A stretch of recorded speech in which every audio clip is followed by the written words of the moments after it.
वचन कहता है परमेश्वर ने इस जगत से कमजोरों को चुन लिया।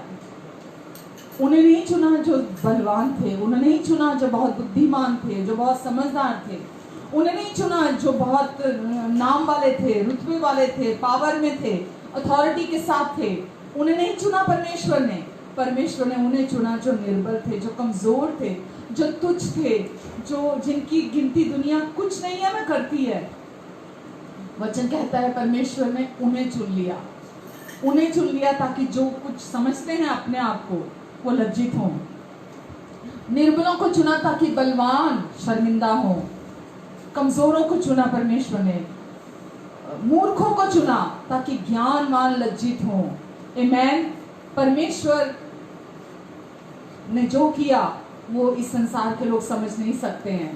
परमेश्वर ने इस दुनिया से उन कमजोरों को चुना जो परमेश्वर पर भरोसा रखें, जो परमेश्वर पर आधारित हों, जो परमेश्वर पर निर्भर होकर अपना जीवन जी सकें, जो परमेश्वर को अपने जीवन का मेन सोर्स मानकर चलें, जो हर दिन परमेश्वर पर निर्भर होकर चलें। हालेलुया। हम धन्यवाद देते परमेश्वर को क्योंकि परमेश्वर ने हमसे इतना प्रेम किया और अपने प्रेम को हमारे हृदय में भरा ताकि हम उस प्रेम को अपने जीवन में हर समय उसकी भरपूरी का आनंद उठाएं जो परमेश्वर ने हमारे दिलों में दिया है। Hallelujah, hallelujah.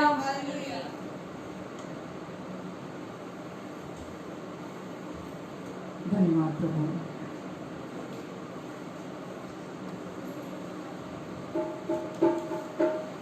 धन्यवाद देते परमेश्वर। Hallelujah, hallelujah.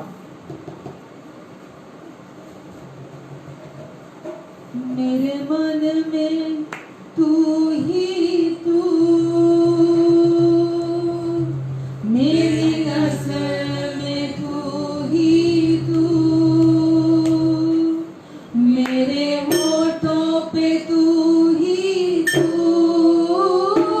मेरे दिल में तू ही तू, मेरे मन में तू ही तू, मेरी नज़र में तू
यीशु,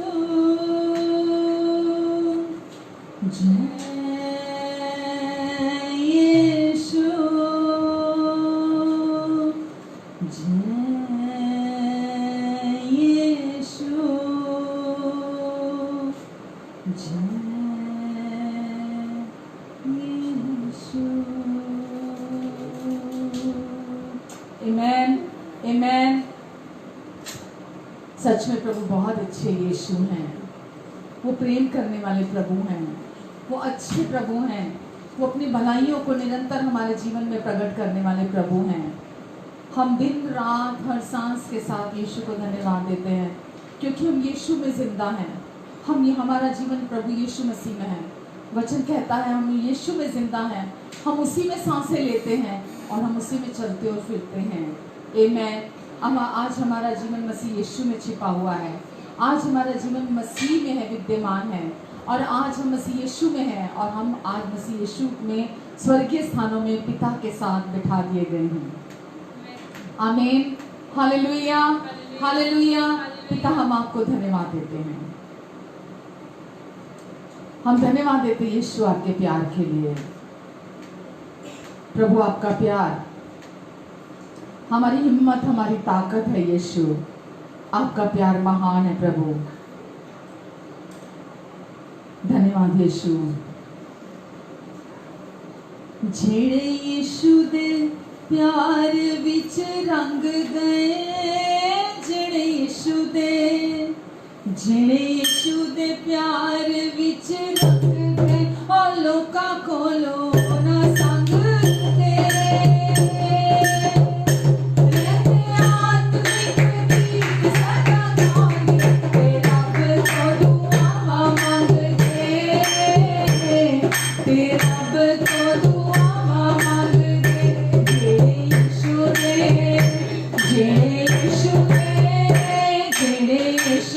प्यार विच रंग गए,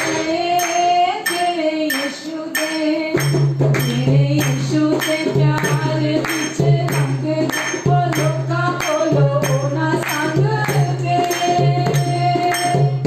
रहते आत्मिक गीत सदा गांदे, रब तो दुआवां मंगदे, रब तो दुआवां मंगदे।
जेड़े यीशु दे प्यार विच रंग गए, ओ लोकां कोलों नहीं ओ संग दे।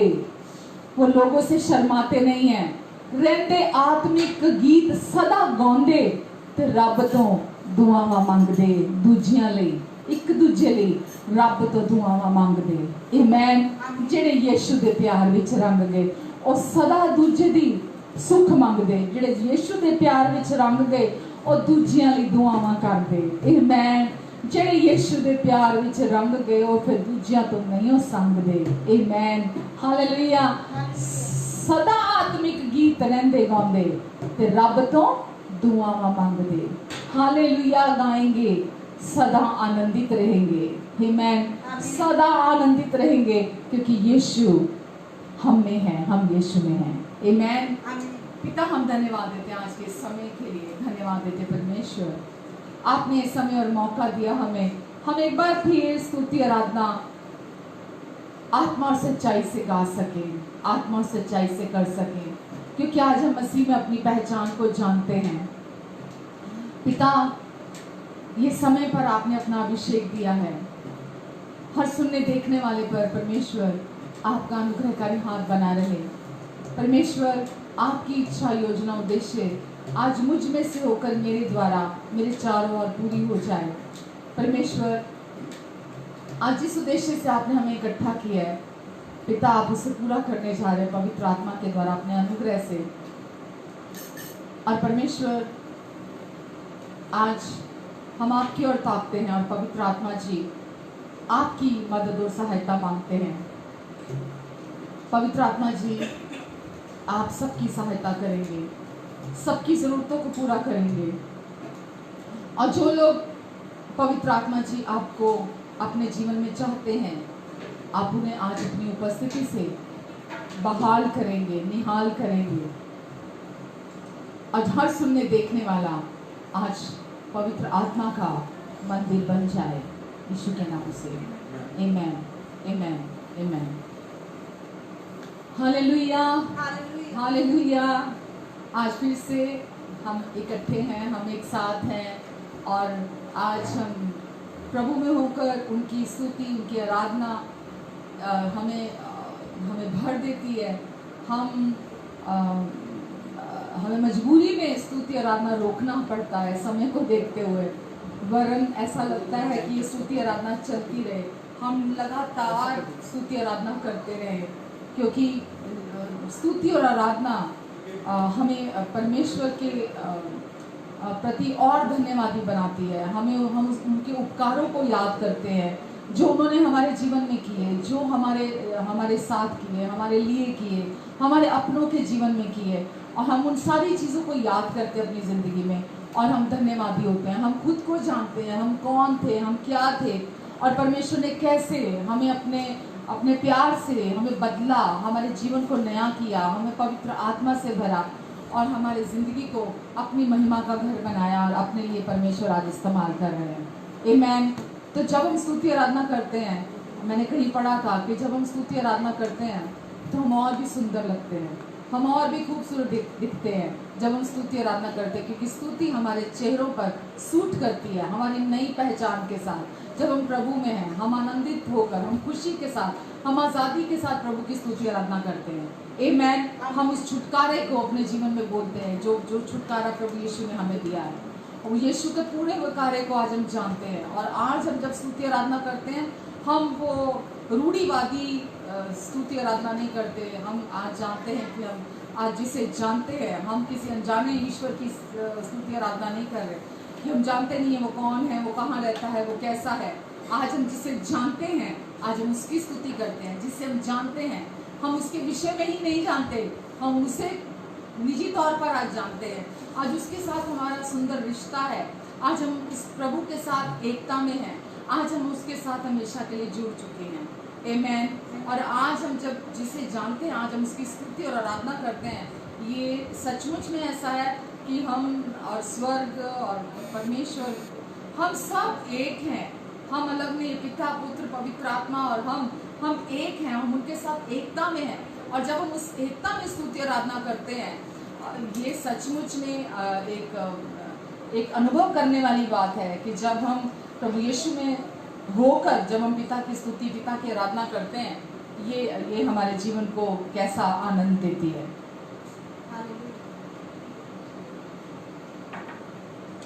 आज अब हमारा जीवन जब हम आज प्रभु यीशु मसीह में हैं तो हमारा जीवन अब यीशु में छिपा हुआ है, जैसा कि वचन से हम जानते हैं। और आज हम अकेले नहीं हैं इस दुनिया में, इस धरती पर अब हम अकेले नहीं हैं। अब परमेश्वर का आत्मा हमारे अंदर है, हमारे साथ रहता है, और परमेश्वर का आत्मा हमें हर दिन आगे बढ़ने में, आगे चलने में हमारी मदद करता है। और परमेश्वर का आत्मा हर दिन हमें धन्यवादी बने रहने में मदद करता है, पवित्र आत्मा। तो अब जब हमारा जीवन प्रभु यीशु मसीह में है तो परमेश्वर हमें चाहते हैं कि हम हमेशा धन्यवादी बने रहें, और हम याद रखें कि परमेश्वर ने आपको और मुझे अब हमेशा के लिए आशीषित बना दिया है। अब आपका और मेरा जीवन आशीषित है। क्यों आशीषित है? क्योंकि हमारा जीवन अब प्रभु यीशु मसीह में है, इसीलिए अब हमारा जीवन आशीषित है। हमारा जीवन किसी और वजह से आशीषित नहीं है। हमारे किसी कोशिशों, हमारे किसी कार्यों की वजह से हमारा जीवन आशीषित नहीं है। हमारे किसी योग्यता, अपनी किसी समझदारी, अपनी किसी होशियारी, अपने किसी गिफ्ट, अपने किसी टैलेंट की वजह से आज हमारा जीवन आशीषित नहीं है कि हम कितने अच्छे हैं, हम कितने अच्छा जीवन जी रहे हैं, हम कितना पवित्र जीवन जीने की कोशिशें कर रहे हैं, हम कितना अच्छी प्रार्थना करते हैं, हम कितना अच्छा वचन को जानते हैं, मुंह जुबानी, हम कितना वचन को कोट कर सकते हैं, हम दूसरों के मुकाबले कितना अधिक वचन जानते हैं, या हम कितना अधिक उपवास करते हैं, या हम दशमांश देते हैं, हम चर्च जाते हैं। हमारा जीवन किसी भी और वजह से आशीषित नहीं है। हमारा जीवन आशीषित है क्योंकि अब हमारा जीवन प्रभु यीशु मसीह में है। आमेन। और प्रभु यीशु मसीह के कारण आज हमारा जीवन आशीषित है क्योंकि हमारा जीवन अब मसीह में है। तो इसीलिए और कोई दूसरी वजह नहीं है कि आज हम आशीषित हैं। सिर्फ एक ही वजह है कि अब हमारा जीवन मसीह में, इसलिए हम आशीषित हैं।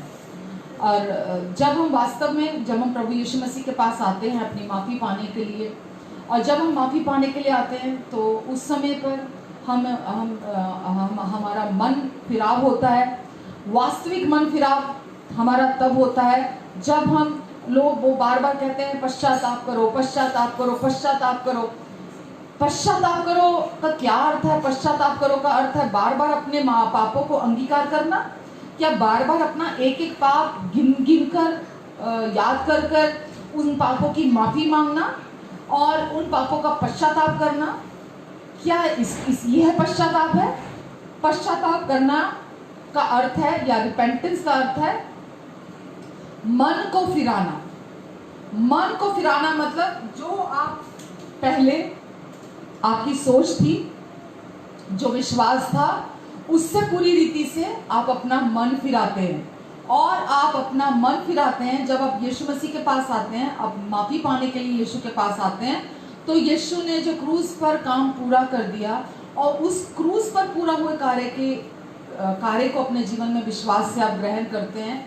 और जब आप उस कार्य को अपने जीवन में ग्रहण करते हैं तो आप मसीह का जो पुनरुत्थान का जीवन है, जो यीशु का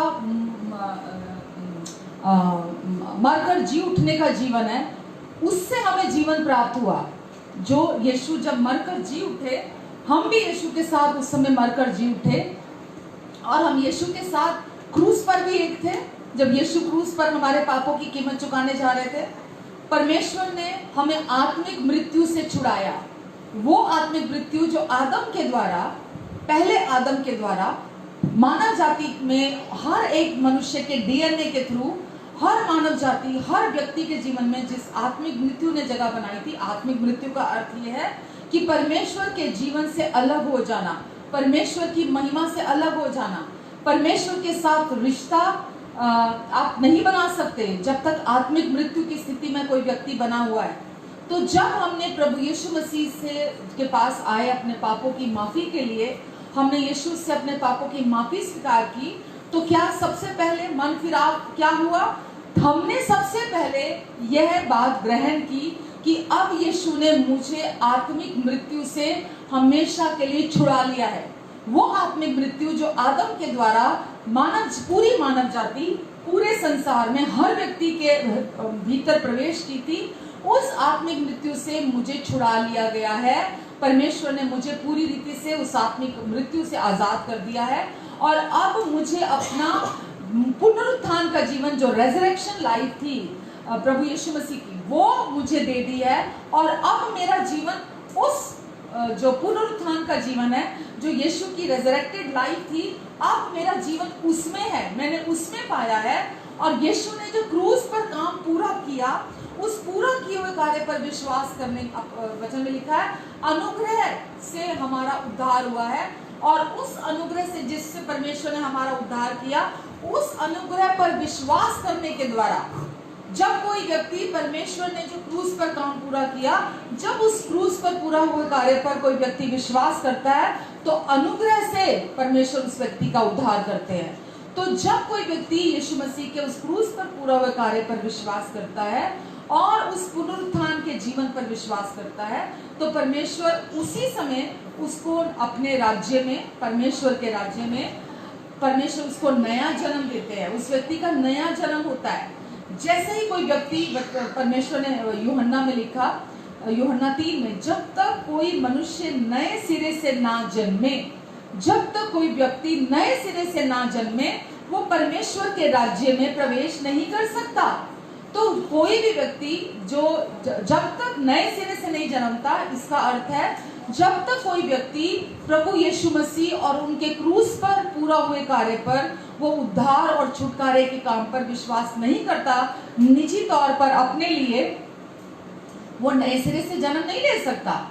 और नए सिरे से जब आपका जन्म होता है परमेश्वर में, तो आप परमेश्वर की धार्मिकता को अपने जीवन में ग्रहण करते हैं। परमेश्वर की धार्मिकता को आप उसी समय, जैसे ही आपने विश्वास किया, तो परमेश्वर आपको वापसी में, गिफ्ट में अपने पुत्र की धार्मिकता दे देते हैं। जैसे ही आप यीशु के क्रूस पर पूरा हुए कार्य पर विश्वास करते हैं, उसी समय परमेश्वर आपको अपनी धार्मिकता गिफ्ट में दे देते हैं। और वो धार्मिकता अब आपकी स्टेट, आपकी स्थिति, आपकी अवस्था है, जो पाप की अवस्था से निकालकर आपको धार्मिकता की अवस्था में लाकर खड़ा कर देती है। और अब आप धर्मी ठहराए गए हैं। ये मन फिराव है जब आप इन बातों पर विश्वास करते हैं कि अब परमेश्वर ने मेरे सारे पाप माफ कर दिए, मेरे पास अतीत, वर्तमान और भविष्य के सारे पाप, एक एक पाप को परमेश्वर ने अपने पुत्र के लहू से धो दिया, हमेशा हमेशा के लिए। परमेश्वर ने मेरे अंदर जो आत्मिक मृत्यु थी, उस मृत्यु से मुझे छुड़ा लिया।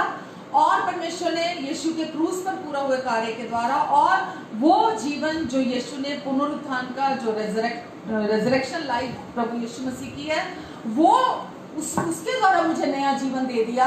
और उस नए जीवन में परमेश्वर ने मुझे अपनी धार्मिकता वरदान के तौर पर, गिफ्ट के तौर पर मुझे दे दी है। और जब आप विश्वास करते हैं इन कार्यों पर जो परमेश्वर ने मसीह यीशु में आप में दिए, और साथ ही धार्मिकता के साथ साथ परमेश्वर हर व्यक्ति को पवित्र आत्मा, जिसका परमेश्वर ने खुद प्रतिज्ञा की थी, वो प्रतिज्ञा किया हुआ पवित्र आत्मा परमेश्वर उसी समय हमें दे देते हैं। और जब परमेश्वर हमें अपना पवित्र किया हुआ आत्मा देते हैं, तो बाइबल कहती है वो पवित्र आत्मा हमारे हृदयों में परमेश्वर भेजते हैं और उसको हमारे अंदर डिपॉजिट कर देते हैं। ये सारी चीजें हमारे अंदर डिपॉजिट करके वहां पर पवित्र आत्मा की मोहर लगा देते हैं।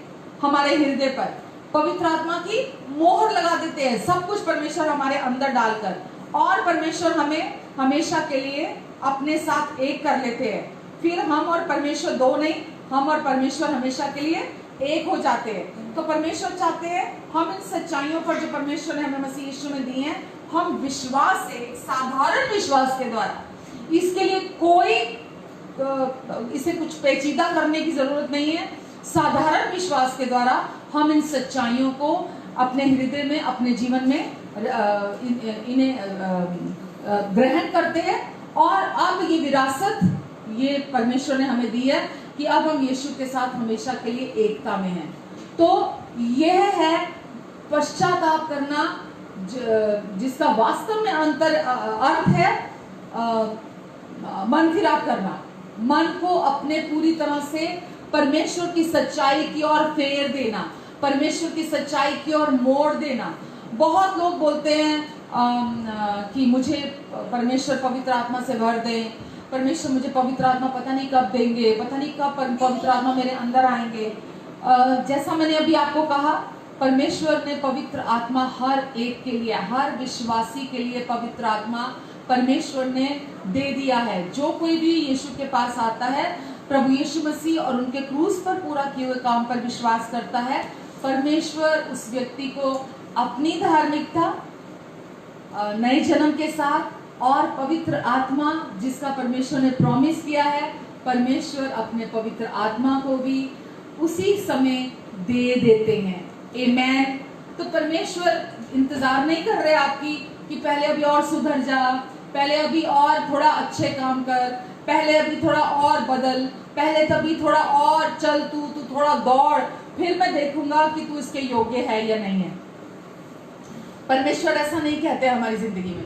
परमेश्वर ने हम सबको अपना प्रॉमिस किया कि मैं तुम्हें पवित्र आत्मा से भर दूंगा। जो कोई भी यीशु के नाम पर विश्वास करता है, परमेश्वर उसे पवित्र आत्मा से भर देते हैं। आमेन। और पवित्र आत्मा क्योंकि अब आपके जीवन में है, आपने परमेश्वर की हर सच्चाई पर विश्वास किया है और अब आपका जीवन मसीह यीशु में है, इसीलिए अब आपका जीवन आशीषित है, आशीषों से भरा हुआ है। अब आपको किसी चीज के लिए भीख मांगने की जरूरत नहीं है।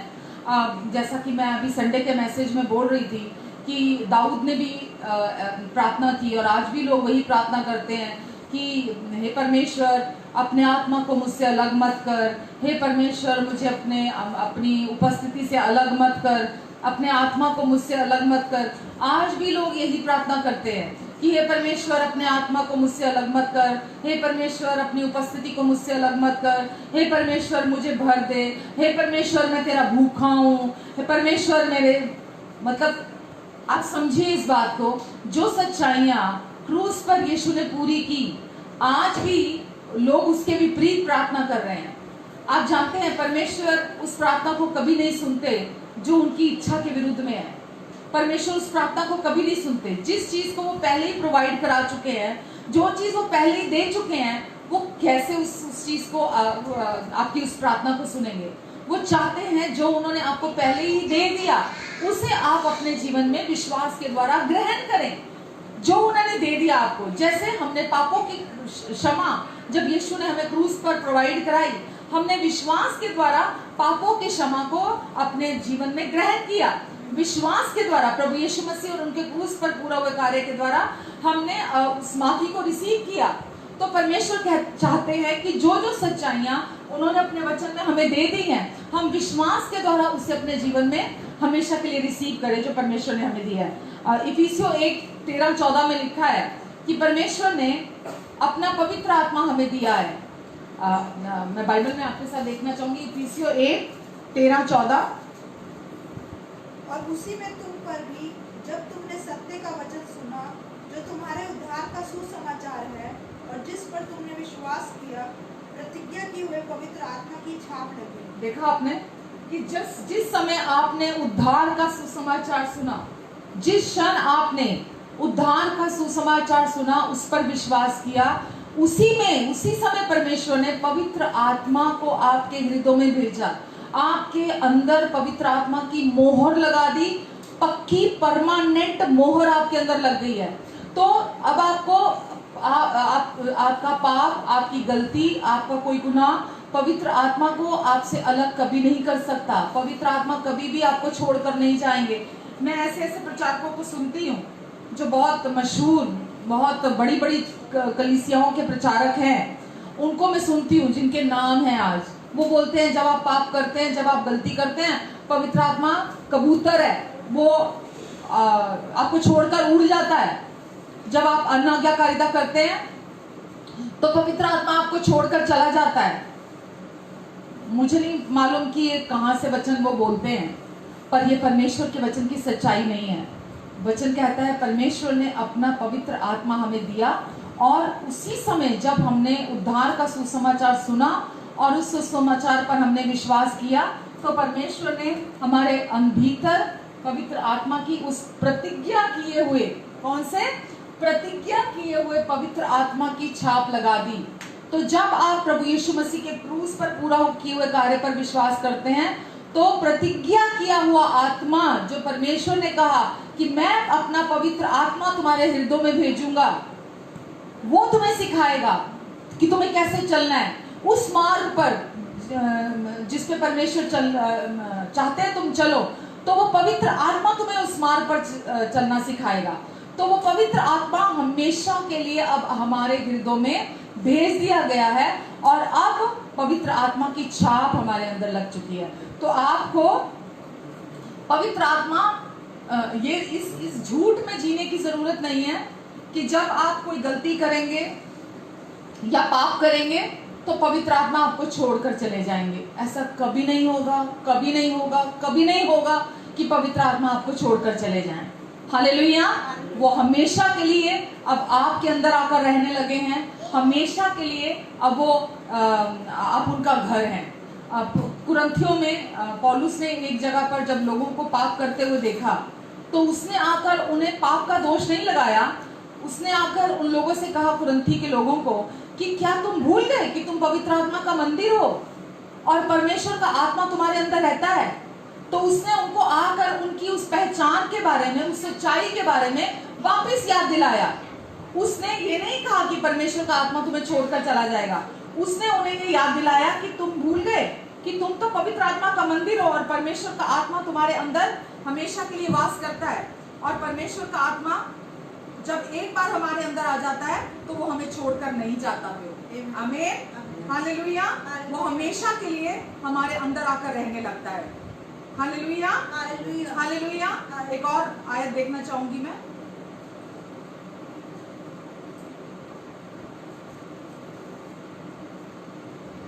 प्रेरितों 17 का 28।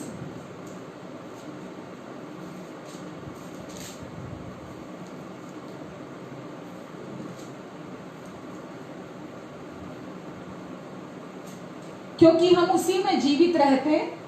किसमें जीवित रहते हैं? अब हम उसी में जीवित रहते, उसी में जीवित रहते और चलते फिरते और उसी में हम सांसें लेते हैं, उसी में चलते फिरते स्थिर रहते हैं, उसी में हम स्थिर रहते हैं। जैसे तुम्हारे कितने कवियों ने लिखा कि हम तो उसी के वंश भी हैं, वंशज भी हैं। तो अब परमेश्वर ने आपको कुछ दिनों के लिए नहीं अपनाया, परमेश्वर ने कुछ दिनों के लिए टेस्ट के लिए आपके अंदर अपना पवित्र आत्मा नहीं छोड़ा। अब आप उनमें जिंदा हो, उनमें ही सांसें लेते हो, उनमें चलते फिरते हो, उनके वंशज हो। अब आप उनसे बिलोंग करते हैं, अब आप परमेश्वर से बिलोंग करते हैं। वो आपके अब्बा पिता हैं, वो आपके केवल परमेश्वर नहीं, वो आपके पिता हैं। और अब आपका जीवन उनमें छिपा हुआ है, उनसे बिलोंग करते हैं आप। तो मैं अभी मतलब किसी का पढ़ रही थी, मुझे बहुत अच्छा लगा पढ़कर। वहां उन्होंने लिखा हुआ था कि जब मैं पूरा दिन मैं अपने दिनचर्या करता हूँ तो मैं एक प्रार्थना करता हूँ। जब मैं इनहेल करता हूँ तो मैं बोलता हूँ अब्बा, और जब मैं एक्सहेल करता हूँ तो मैं बोलता हूँ आई बिलोंग टू यू। वो उन्होंने लिखा हुआ था मैं दिन में 50 बार 60 बार मतलब अनगिनत बार कहने का मतलब है, ये मेरे लिए कंप्लीट प्रेयर है। मैं जब इनहेल करता हूँ तो मैं अब्बा कहता हूँ, एक्सहेल करता हूँ, जब सांस भरता हूँ तो मैं बोलता हूँ अब्बा, और जब सांस छोड़ता हूँ तो मैं बोलता हूँ मैं आपसे संबंधित हूँ। आमीन। अब मैं आपसे संबंधित हूँ, अब मैं आपसे हूँ, अब मैं अकेला नहीं हूँ, अब मैं संसार का नहीं हूँ। मुझे चिंता, फिर हमें चिंता करने की क्या जरूरत है, फिर हमें डरने की क्या जरूरत है, जब हमें पता है कि अब हम उनके साथ एकता में हैं। अब हम दो नहीं हैं, अब हम एक है परमेश्वर के साथ। अब हम उनसे बिलोंग करते हैं, अब हम उनके वंशज हैं, अब हम उनके बेटे बेटियां हैं। आमीन। अब हम उनके साथ हैं, अब हमारा जीवन उनमें है, अब हम उनमें चलते फिरते हैं, अब हम उनमें सांसें लेते हैं। हालेलुया। अब हम उनसे अलग नहीं, और कोई भी उस जीवन को अब हमसे अलग नहीं कर सकता। हालेलुया। अब आप हमेशा के लिए उनके साथ एक आत्मा होकर जुड़ चुके हैं। आमीन। और देखना चाहूंगी मैं वचन आपके साथ, पहला कुरिन्थियों 3:16। क्या तुम नहीं जानते कि तुम परमेश्वर का मंदिर हो और परमेश्वर का आत्मा तुम में वास करता है। क्या तुम नहीं जानते कि तुम परमेश्वर का मंदिर हो और परमेश्वर का आत्मा तुम में वास करता है। आमेन। कौन है हम आज? परमेश्वर का मंदिर है। हम शरीर में होकर गलतियां भी करते हैं, हम शरीर में होकर पाप भी करते हैं। वो हम बाहरी तौर पर करते हैं, हमारा शरीर करता है। हमारी आत्मा में वो पाप नहीं पहुंच सकता जो हम शरीर से करते हैं। हमारी आत्मा तक वो नहीं पहुंच सकती गलतियां जो हम शरीर में करते हैं। अब हम अपनी आत्मा के अंदर, हमारे हृदय के अंदर हम एक नई जन्मी सृष्टि हैं। हम एकदम परमेश्वर जैसे हैं। अब हम बिल्कुल उनके जैसे, और अब हम पवित्र आत्मा का मंदिर हैं और परमेश्वर का आत्मा अब हमारे अंदर वास करता है। तो हमें ये याद रखना है कि अब हम पवित्र आत्मा का मंदिर हैं। परमेश्वर का आत्मा हमारे अंदर बसता है और अब हम पूरी रीति से उनके जैसे हैं। हालेलुया। इसी का ही पहला कुरिन्थियों का 6:19, पहला कुरिन्थियों 6:19। क्या तुम नहीं जानते कि तुम्हारी देह पवित्र आत्मा का मंदिर है जो तुम में बसा हुआ है और तुम्हें परमेश्वर की ओर से मिला है और तुम अपने नहीं हो। तुम अपने नहीं हो। कितना ब्यूटीफुल वचन है। देखिए आप, क्या तुम नहीं जानते, ये पौलुस कुरिन्थियों की कलीसिया को बार बार बात कर रहा है। क्या तुम नहीं जानते कि तुम्हारी देह पवित्र आत्मा का मंदिर है जो तुम में बसा हुआ है, जो तुम में बसा हुआ है हमेशा के लिए। और तुम्हें कैसे मिला है? अपने कर्मों से, अपनी कोशिशों से, अपने एफर्ट से, अपने पवित्र कामों से। कि या आप बहुत धर्मी जीवन जी रहे हैं इसलिए परमेश्वर ने आपको दिया, आप बहुत पवित्र जीवन जी रहे हैं? नहीं, तुम्हें परमेश्वर की ओर से गिफ्ट मिला है, परमेश्वर की ओर से ये पवित्र आत्मा मिला है। और अब तुम अपने नहीं हो, और अब तुम अपने नहीं, अब तुम परमेश्वर से बिलोंग करते हो। अब तुम परमेश्वर का मंदिर हो। आमेन। और अब परमेश्वर का आत्मा हमारे अंदर वास करता है। अब हम अपने नहीं हैं। दूसरा कुरिन्थियों 1:22। जिसने हम पर छाप भी कर दी है और बयाने में आत्मा को हमारे मनों में दिया। जिसने हम पर मोहर भी लगा दी है और बयाने में आत्मा को हमारे मनों में दिया। बयाने में आत्मा को हमारे मनों में दे दिया है। हालेलुया। जिसने हम पर मोहर लगा दी है अपने नाम की, हम उसके वंशज हैं, उसके पुत्र और पुत्रियां हैं। अब वो हम उनसे बिलोंग करते हैं, तो उन्होंने हमें हमारे मनों में, हमारे हृदयों में अपने पवित्र आत्मा को दे दिया है, हमेशा के लिए दे दिया है। आमेन। रोमियो 8:9।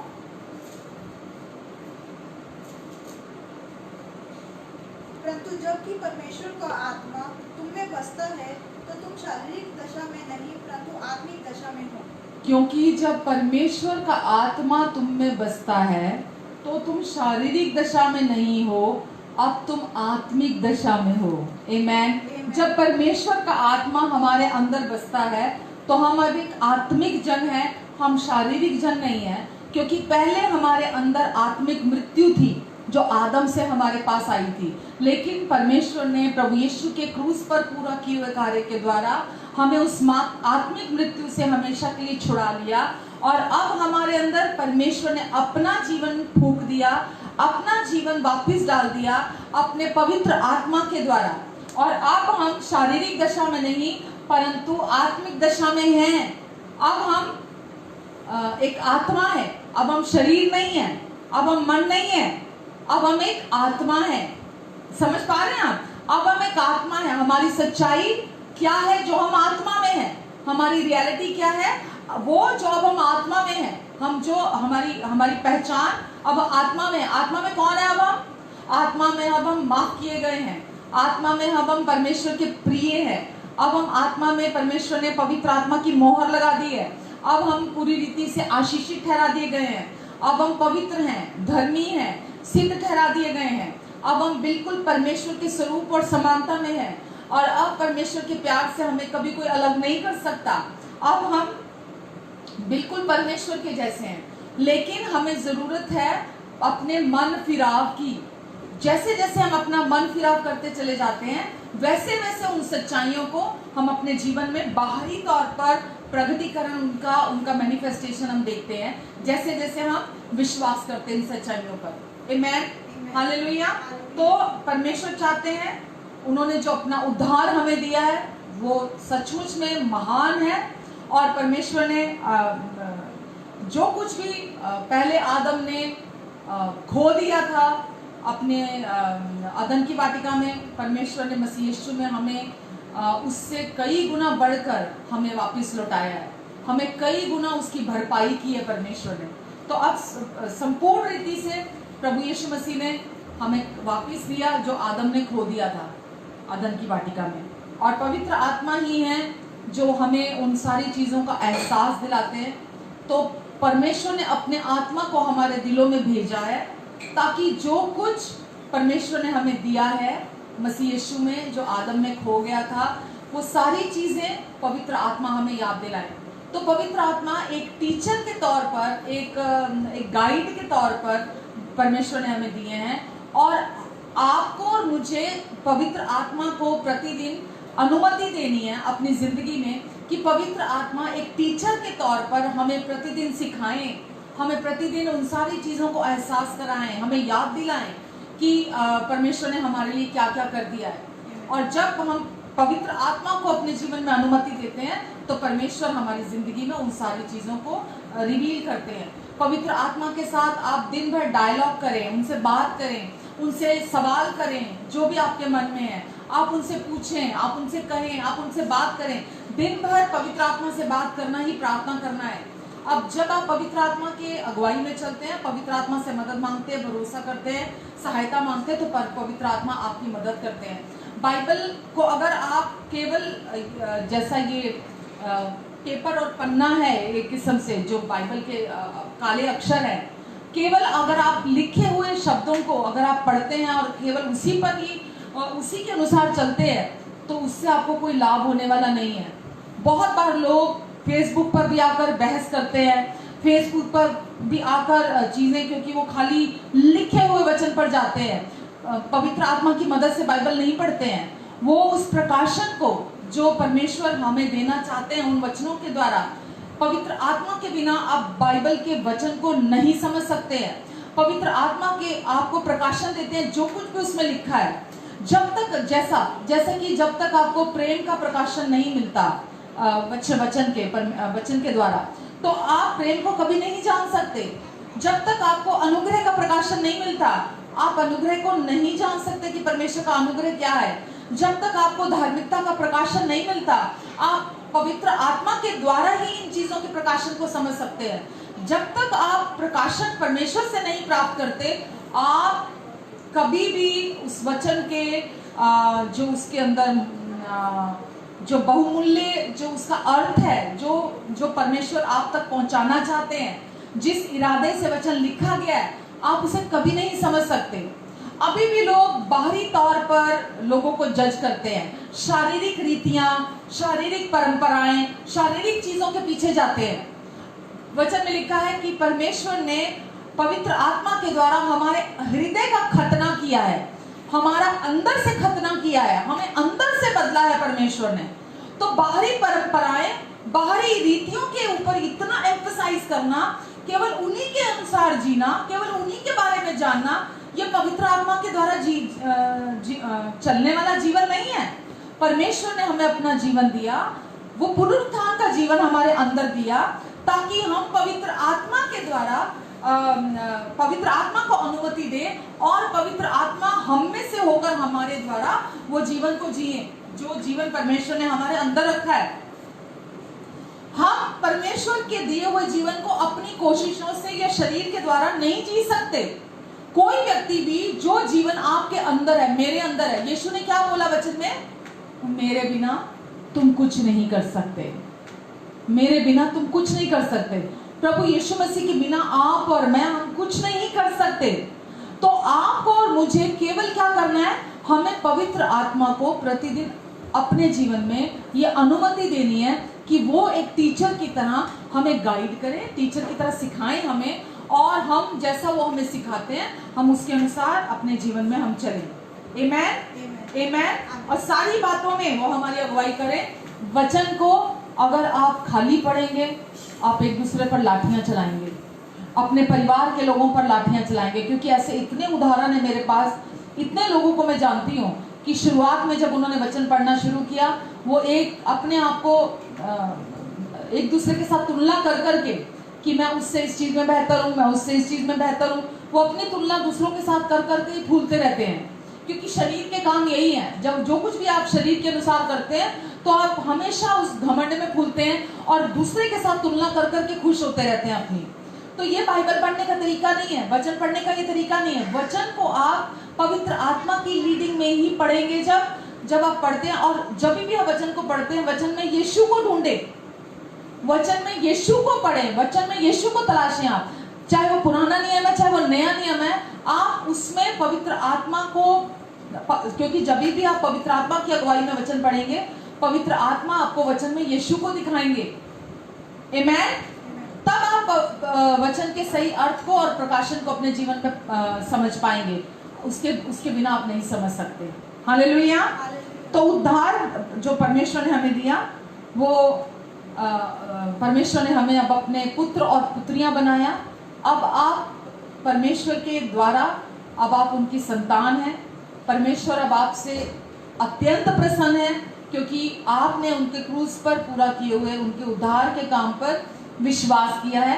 इसलिए परमेश्वर आपसे अत्यंत प्रसन्न है और वो चाहते हैं कि आप इस सच्चाई को अपने अंदर पूरी तरह से जज्ब कर ले अपने अंदर, कि वो आपसे प्यार करते हैं और वो आपसे अत्यंत प्रसन्न है। प्रतिदिन इस सच्चाई में जीना, इस दृष्टिकोण के द्वारा, और इस सच्चाई को अपने जीवन का आधार मानकर चलना प्रतिदिन, कि परमेश्वर मुझे प्यार करते हैं, अब मैं उनका बेटा हूँ, अब मैं उनकी बेटी हूँ, अब उनका जीवन मेरे अंदर है, अब वो मुझे अपने बिना शर्तों के प्यार से प्यार करते हैं, अब मैं उनसे बिलोंग करता हूँ, अब वो अपना जीवन मुझसे कभी अलग नहीं करेंगे। वचन में साफ लिखा है, अब कौन मुझे परमेश्वर के प्यार से अलग करेगा? कौन मुझे परमेश्वर के प्यार से अलग करेगा? क्या स्वर्गदूत, क्या प्रधानताएं, क्या वर्तमान, क्या भविष्य, क्या ऊंचाई, क्या गहराई, क्या कोई सृष्टि? कौन है अब जो मुझे परमेश्वर के प्यार से अलग करेगा? कोई भी जिसे परमेश्वर ने धर्मी ठहरा दिया, उस पर कौन दोष लगाएगा? परमेश्वर ने कहा, अब मैं तुझे कभी नहीं छोड़ूंगा, कभी नहीं त्यागूंगा, मैं हमेशा तेरे साथ रहूंगा। आमेन, आमेन। यीशु ने कहा यूहन्ना 5:19 में, जो कुछ मैं अपने पिता से सुनता हूं और जो कुछ मैं अपने पिता को करते हुए देखता हूं, मैं वही करता हूं। जो मेरा पिता मुझे कहता है, मैं जो पिता को करते हुए देखता हूं, मैं वही करता हूं। तो अब जो यीशु ने किया, जो यीशु कह रहे हैं, जो कुछ मैं अपने पिता से सुनता हूं और मैं अपने पिता को करते हुए देखता हूं, मैं भी वही करता हूं।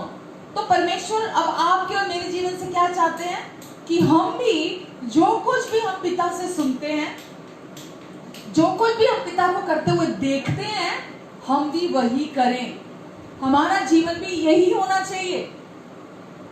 जो कुछ हम पिता से सुने, जो कुछ भी अब पिता ने हमें प्रभु यीशु मसीह को दिया है, और प्रभु यीशु मसीह अब पवित्र आत्मा के रूप में अब हमारे जीवन में है, और अब जैसा पवित्र आत्मा हमें चलाते हैं, जो हम उनसे सुनते हैं, जैसा हम उनको देखते हैं, हम भी अपना जीवन वैसे ही जिए जैसा प्रभु यीशु मसीह ने किया। पूरी निर्भरता अपने पिता के ऊपर, पूरा भरोसा अपने पिता के ऊपर। केवल बाहरी शारीरिक कार्यों को नहीं देखना, बाहरी तौर पर आपको बाइबल को फॉलो नहीं करना, कि केवल बाहरी तौर पर कि बाइबल में क्या लिखा है, केवल लिखे हुए शब्द पे नहीं जाना। पहला कुरिन्थियों में लिखा है, शब्द मारता है पर आत्मा जिलाता है, आत्मा जीवन देता है। अगर केवल आप लिखे हुए शब्द में जाएंगे तो लिखा हुआ शब्द मारता है, लेकिन आत्मा जीवन देता है। जब आप वचन को पवित्र आत्मा की अगुवाई में पढ़ते हैं, पवित्र आत्मा की मदद से उसको समझते हैं, तो वो आपको जीवन देता है, वो मारता नहीं है। क्योंकि जब आप अपने लिए भी वचन को जैसा केवल लिखे हुए वचन पे जाएंगे और उस वचन को आप लिटरली जैसा लिखा वैसा लेंगे, तो पहले आप अपने ऊपर भी दोष लगाएंगे, पहले आप अपने लिए भी वैसा सोचेंगे, जो फिर आप अपने लिए लेंगे, अपने लिए सोचेंगे, वही आप दूसरे के लिए भी करेंगे। तो परमेश्वर चाहते हैं हम परमेश्वर के वचन पर पूरी तरह से, जैसा यीशु पिता पर निर्भर होते हुए, पिता पर भरोसा रखते हुए, पिता के को जैसा देखा, जैसा सुना, वैसा जीवन जिया, हम भी बिल्कुल वैसा ही जीवन जिए। तब हम समझेंगे और जानेंगे जो वास्तव में पिता का इरादा है आपके और मेरे जीवन के लिए। तब हम उस सच्चाई से वाकिफ होंगे, तब हम उस पर चलेंगे। आमेन। यूहन्ना 17 के 22 में लिखा है, यूहन्ना 17 का 22, और वह महिमा जो तूने मुझे दी, मैंने उन्हें दी है। 21-22 दोनों पढ़ लेते हैं।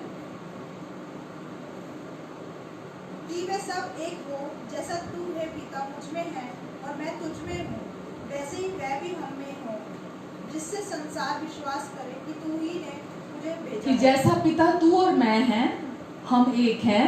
प्रभु यीशु ने प्रार्थना की, पिता जैसे तू और मैं हम एक हैं, वैसे ही पिता ये संसार के लोगों के लिए प्रभु यीशु ने कहा, वैसे ही ये और हम भी एक हो, ताकि संसार प्रतीति करे कि तू ही ने मुझे भेजा है।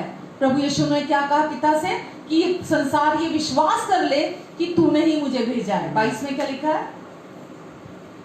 वह महिमा जो तूने मुझे दी, मैंने उन्हें दी है, कि वे वैसे ही एक हो, जैसे कि हम एक हैं। आमेन। जो महिमा तूने मुझे दी, प्रभु यीशु ने पिता से कहा, जो महिमा तूने मुझे दी, वो महिमा मैंने उन्हें दी। आमेन। प्रभु यीशु ने अपनी महिमा आपको दी, मुझे दी। जो महिमा पिता ने यीशु को दी, यीशु ने वो महिमा हमें दी। क्यों? आगे क्या आगे लिखा है? किस लिए दी? कि वो वैसे ही एक हो जैसे कि हम एक हैं। आमेन। ये पिता परमेश्वर और यीशु दो नहीं है। लोग बोलते हैं यीशु परमेश्वर नहीं है, यीशु को तो परमेश्वर ने भेजा है। यीशु परमेश्वर नहीं है, पिता परमेश्वर है, यीशु तो एक मैसेंजर है। यहाँ क्या पढ़ा हमने कि पिता जो महिमा तूने मुझे दी, मैंने उन्हें दी जो यीशु पर विश्वास करते हैं। पिता वो महिमा मैंने उन्हें दी जो तूने मुझे दी, और इसलिए दी कि वे वैसे ही एक हो जैसे हम एक हैं। पिता तू और मैं जैसे एक हैं। यीशु ने अपने चेलों से भी कहा, चेलों ने कहा कि हे प्रभु तू हमें पिता को दिखा। तो यीशु ने कहा, जिसने मुझे देखा उसने पिता को देख लिया, जिसने मुझे देखा उसने पिता को देख लिया। तो यीशु और परमेश्वर एक ही हैं, वो दो नहीं हैं। तो यीशु परमेश्वर का वचन है जो देहधारी हुआ, इस धरती पर आया। तो इस वचन में लिखा है परमेश्वर खुद देहधारी होकर यीशु के रूप में इस दुनिया में आए। तो यीशु ने कहा, पिता जैसे तू और मैं एक हैं, तूने जैसे मुझे अपनी महिमा दी, मैंने भी अपनी महिमा दे दी, ताकि ये और मैं भी हम एक हो जाएं। तो आज आप, मैं और पिता परमेश्वर, यीशु, पवित्र आत्मा, हम सब एकता में हैं। हम सब का एक ही रिश्ता है, हम एक समान हैं, हम एकजुटता में हैं, हम एक दूसरे से संबंधित हैं। अब हम अलग नहीं हैं। और कोई भी चीज, कोई गलती, कोई गुनाह, कोई पाप, कोई अपराध, कोई चीज, कोई भी सृष्टि, कोई भी चीज, ना कोई शैतान, ना कोई वर्तमान, ना भविष्य, कोई भी चीज अब आपको और मुझे परमेश्वर के उस जीवन से अलग नहीं कर सकती है। और इसीलिए परमेश्वर चाहते हैं कि हम वो जीवन, जो पवित्र आत्मा का जीवन परमेश्वर ने हमारे अंदर रखा है, वो महान उद्धार जो परमेश्वर ने हमारे अंदर रखा है, हम उसकी ओर अपने मन को लेकर जाएं। हम बेकार की दुनियावी बातों से सकारात्मक सोच रखो, या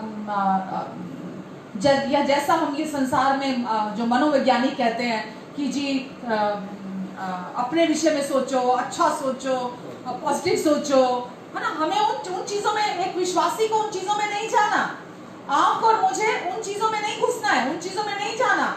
संसारिक लोग दूसरों पर दोष लगा लगा के अपने आप को खुश करते रहते हैं। हम दूसरों पर दोष लगाने वाले नहीं है। दूसरों पर दोष लगाने से आपके जीवन में कोई फायदा होने वाला नहीं है आपको। दुनियावी लोग दूसरों की बुराई करते हैं, दुनियावी लोग दूसरों को दोष लगाते हैं ताकि वो खुद को जस्टिफाई कर सके, वो खुद को ठीक ठहरा सके।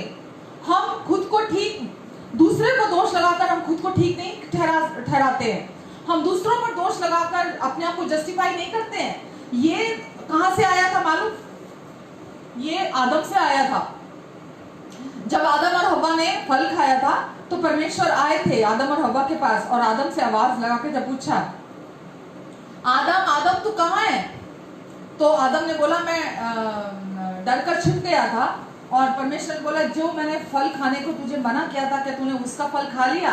बोलता नहीं मैंने नहीं खाया, वो स्त्री जो तूने दी थी उसके बहकावे में आकर उसने मुझे खिलाया, जबरदस्ती उस स्त्री ने खिलाया। तो ये जो रोग है, ये जो बीमारी है दोष लगाने की, बुराई करने की और दूसरे पर दोष लगाकर दूसरे की बुराई करके खुद को जस्टिफाई करने की, ये आदम से आई है। पर अब परमेश्वर ने हमें अपना पवित्र आत्मा दिया है ताकि हम अपने आप को दूसरे पर दोष लगा के, दूसरे को नीचा दिखा के, दूसरे की बुराई करके हम अपने आप को जस्टिफाई ना करें, क्योंकि हम पहले ही जस्टिफाइड हैं मसीह यीशु में। हम पहले ही प्रभु यीशु मसीह में सही ठहरा दिए गए हैं। हालेलुया। हम पहले ही जो कुछ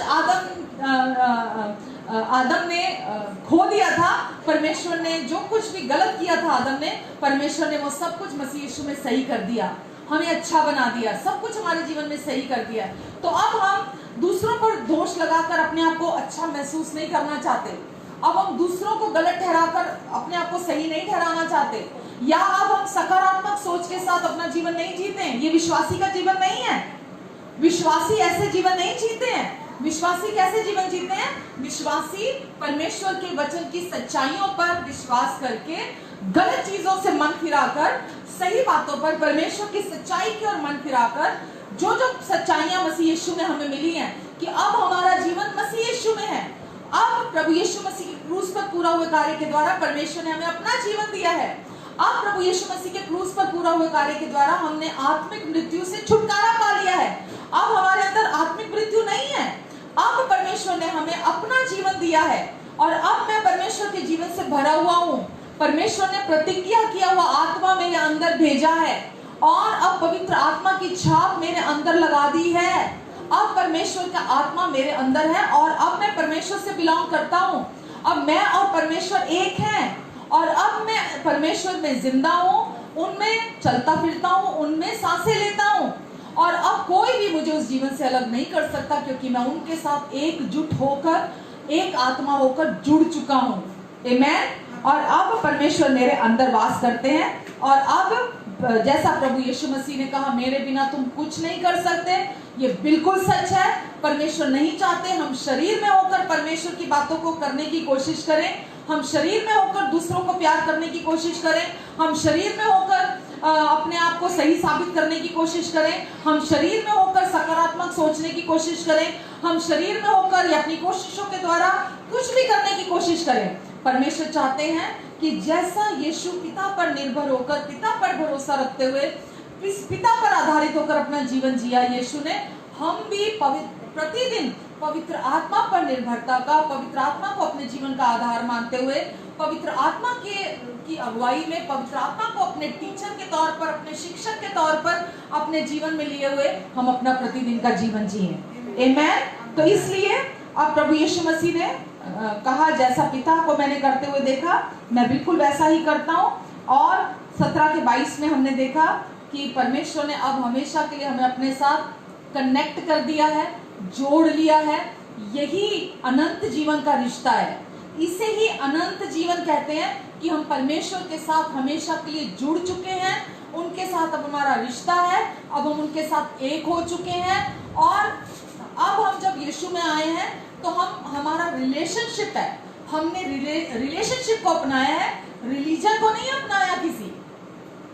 अब हम किसी रिलीजन से बिलोंग नहीं करते हैं, अब हम परमेश्वर के साथ रिलेशनशिप में हैं। अब हम बोलते हैं परमेश्वर सुनते हैं, परमेश्वर बोलते हैं हम सुनते हैं। हमारा हर दिन का परमेश्वर के साथ ये गहरा रिश्ता है, ये एक इंटीमेट रिलेशनशिप है। ये हम परमेश्वर के लीडिंग में, उनकी अगुवाई में प्रतिदिन का जीवन जीते हैं और हम विजय का जीवन जीते हैं, आजादी का जीवन जीते हैं, क्योंकि ये हमारे शरीर का शारीरिक जीवन नहीं, ये हम आत्मा के अनुसार जीते हैं। आमेन। क्योंकि प्रभु यीशु ने अपने क्रूस पर जो अंतिम कार्य पूरा किया, अंतिम कार्य वही पूरा हुआ, और उस पूरा हुए कार्य और पुनरुत्थान के जो जीवन की सच्चाई हमारे अंदर है, उसके द्वारा ही हम जो यीशु ने क्रूस पर हमारा जीवन खरीदा हमारे लिए, उसके द्वारा हम अपना जीवन जीते हैं प्रतिदिन, उस पर विश्वास करते हैं और हम आनंद से भरपूर होकर अपना जीवन जीते हैं। आमेन, आमेन। इसलिए परमेश्वर ने बोला, मैंने तेरे सामने व्यवस्था विवरण में लिखा आजीवन और मृत्यु, आशीष और श्राप दोनों रख दिए हैं, पर मैं चाहता हूं कि तू जीवन को ले ले। तो जीवन और मृत्यु और आशीष और श्राप दोनों रख दिए हैं, और मैं चाहता हूं कि तू जीवन को ले ले, तू जीवन को चुन ले। और अगर आप रोमियो 8 पढ़ते हैं तो रोमियो 8 में लिखा है, शरीर पर मन लगाना तो मृत्यु है, पर आत्मा पर मन लगाना जीवन और शांति है। जब हम शरीर पर मन लगाते हैं तो वो ये नहीं लिखा वो मृत्यु की ओर है, मृत्यु की ओर जाते हैं हम, ये नहीं लिखा, वहां लिखा साफ शब्दों में लिखा है, शरीर पर मन लगाना मृत्यु है, वो अपने आप में ही मृत्यु है। अगर हम शारीरिक बातों पर मन लगाते हैं, अगर हम शरीर के अनुसार चलते हैं, हम आत्मा की अगुवाई में नहीं चलते हैं, हम शरीर की अगुवाई में चलते हैं, तो वो मृत्यु है।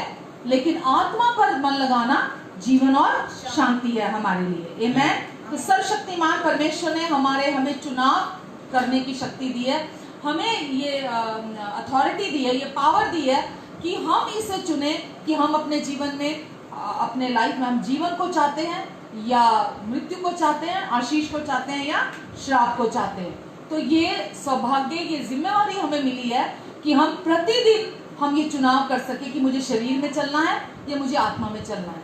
ये दोनों ही हमारे हाथ में है, हम जैसा चलना चाहते हैं। दूसरों पर दोष लगाना समस्या का इनकार करना है, तो हम दूसरों पर दोष नहीं लगाते। कोई भी समस्या हमारे जीवन में आई है, हम परमेश्वर की सच्चाई के द्वारा, पवित्र आत्मा के द्वारा हम उस समस्या से डील करते हैं, ना कि दूसरों पर दोष लगाकर। हालेलुया। तो दूसरों पर दोष लगाना किसी समस्या का हल नहीं है, इसीलिए हम दूसरों पर दोष नहीं लगाते। हम प्रतिदिन हर सिचुएशन को हम परमेश्वर के दृष्टिकोण से देखते हैं, जैसा परमेश्वर चाहते हैं हम वैसा देखते हैं उन चीजों को। हालेलुया।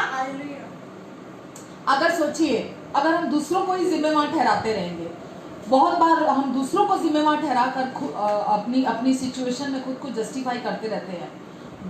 परमेश्वर ने हमें दूसरों के ऊपर अथॉरिटी नहीं दी है, दूसरों के ऊपर पावर नहीं दी है हमें कि हम दूसरों को बदलें। क्योंकि अगर ऐसा होता कि दूसरों के पास अथॉरिटी होती, परमेश्वर ने हम दी होती, तो फिर तो दूसरों के हाथ में हर समय एक बटन होता जिसके द्वारा वो हमारे जीवन को चलाते चले जाते। दूसरों के पास नहीं है, शैतान के पास भी नहीं है। परमेश्वर ने हमें पावर एंड अथॉरिटी दी है, हमें दिए सामर्थ्य और अधिकार दिया है, ताकि हम जैसा परमेश्वर चाहते हैं हम उसके अनुसार जीवन जिए। ये हमारे पास है। आमेन।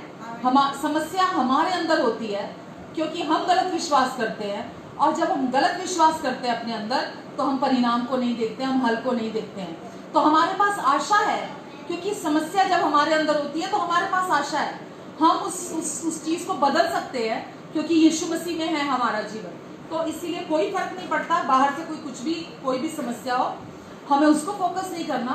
हमें मालूम है कि अगर परमेश्वर, मैं हमेशा एक बात बोलती हूँ, पहले परमेश्वर हमारे अंदर काम करते हैं। सपोज प्रतिभा है, पहले परमेश्वर प्रतिभा में काम करेंगे, फिर प्रतिभा में से काम करेंगे, फिर प्रतिभा के लिए काम करेंगे, फिर प्रतिभा के द्वारा काम करेंगे, फिर प्रतिभा के चारों ओर काम करेंगे। तो पहले परमेश्वर मुझ में काम करते हैं पवित्र आत्मा के द्वारा, फिर मुझ में से काम करते हैं पवित्र आत्मा के द्वारा, फिर मेरे लिए काम करते हैं पवित्र आत्मा के द्वारा, फिर मेरे द्वारा काम करते हैं पवित्र आत्मा के द्वारा, फिर मेरे चारों ओर काम करते हैं पवित्र आत्मा के द्वारा। आमेन। तो इसी रीति से काम होता है, और इसीलिए आज हमारे पास आशा है। वचन में लिखा है कुलुस्सियों 1 में, मसीह मुझ में महिमा की आशा, मसीह मुझ में महिमा की आशा है। प्रभु यीशु मसीह मेरे अंदर है, ताकि परमेश्वर की महिमा, जो जीवन मेरे अंदर परमेश्वर ने रखा है, वो मुझ में से प्रकट हो। मसीह का जीवन मेरे अंदर से प्रकट हो, मसीह मुझ में महिमा की आशा। हालेलुया। इसीलिए मरकुस 8 के 34 में लिखा है,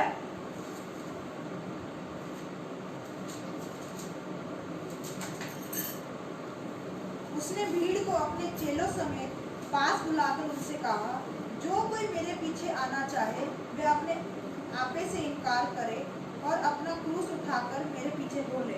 आमेन। आमीन। जो कोई मेरे पीछे आना चाहे, यीशु ने कहा, वो अपना इनकार करे। अपना इनकार मतलब जो आप मसीह से पहले थे, जो यीशु में आने से पहले थे आप, जो कोई मेरे पीछे आना चाहे वो अपने जो आत्म गुरूर होता है ना, आत्म गुरूर जो पहले थे आप मसीह यीशु में आने से पहले, उसका इनकार करे और अपना क्रूस उठाए और मेरे पीछे हो ले। इसका क्या अर्थ है कि जो आप मसीह में आने से पहले थे, आप अपनी उस पुरानी पहचान को आप उसका इनकार करें और अब जो आपकी नई पहचान मसीह यीशु में है, अपनी उस नई पहचान को, क्योंकि पुराना इंसान आपका क्रूस पर पूरी तरह से खत्म हो गया, क्रूस पर कीलों से जड़ दिया गया, मिटा दिया गया पुराना इंसान, और अब आप एक नए मनुष्य है, नए इंसान है मसीह यीशु में। और अब परमेश्वर का प्रभु यीशु ने बोला, जो कोई मेरे पीछे आना चाहे पहले वो अपने आप का, अपने उस पुराने इंसान का इनकार करे और अब जो वो नया व्यक्ति है, अब जो आप मसीह यीशु में हैं, अब जो आपकी नई पहचान मसीह यीशु में है कि अब आप परमेश्वर के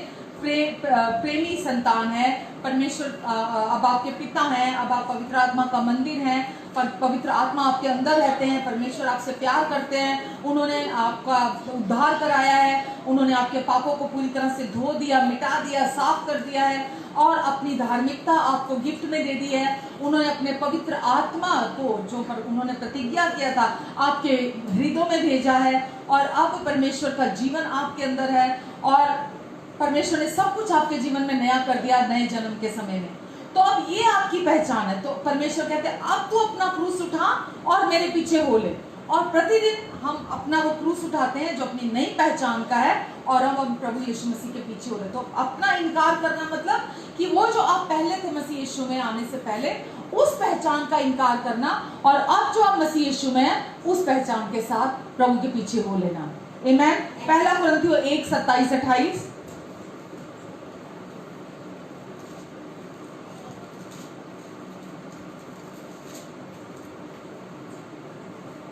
परंतु परमेश्वर ने जगत के मूर्खों को चुन लिया है कि ज्ञानवानों को लज्जित करें, और परमेश्वर ने जगत के निर्बलों को चुन लिया है कि बलवानों को लज्जित करें।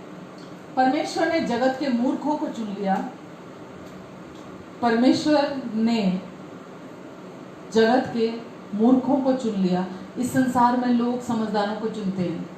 कोई कंपनी या कोई भी साधारण इंसान भी ऐसा चुनाव कभी नहीं करेगा। लेकिन परमेश्वर की अगर मूर्खता भी होगी तो इस संसार के सारी बुद्धिमानों से बढ़कर परमेश्वर की मूर्खता होगी। इस संसार की सारी बुद्धि आप एक तरफ कर लें, वो परमेश्वर की मूर्खता से कम होगी। तो परमेश्वर बुद्धिमान परमेश्वर है। तो परमेश्वर ने अगर ये चुनाव किया तो परमेश्वर ने कोई गलती नहीं की। क्यों? क्योंकि परमेश्वर को आपकी ताकत नहीं चाहिए, परमेश्वर को आपकी समझ नहीं चाहिए, परमेश्वर को आपकी बुद्धिमानी नहीं चाहिए, परमेश्वर को आपकी सकारात्मक सोच नहीं चाहिए, परमेश्वर को आपकी मदद नहीं चाहिए। परमेश्वर को क्या चाहिए? परमेश्वर ने इस जगत से मूर्खों को चुना। परमेश्वर ने इस जगत से मूर्खों को क्यों चुना? कि ज्ञानवानों को लज्जित करें। जो पहले से ज्ञानी है वो लज्जित हो। परमेश्वर ने जगत से निर्बलों को चुन लिया कि बलवानों को लज्जित करे। तो परमेश्वर ने उन्हें चुना कि उन लोगों को जो कुछ नहीं है। 27-28 भी पढ़ लिया नहीं। और परमेश्वर ने जगत के नीचों और तुच्छों को, वरन जो है भी नहीं, उनको भी चुन लिया कि उन्हें जो है व्यर्थ ठहराए। कि परमेश्वर ने जगत के नीचों को, नीच लोगों को, जो बिल्कुल नीची जाति से हैं, और तुच्छों को, जिन्हें दुनिया तुच्छ समझती है, वरन जो है भी नहीं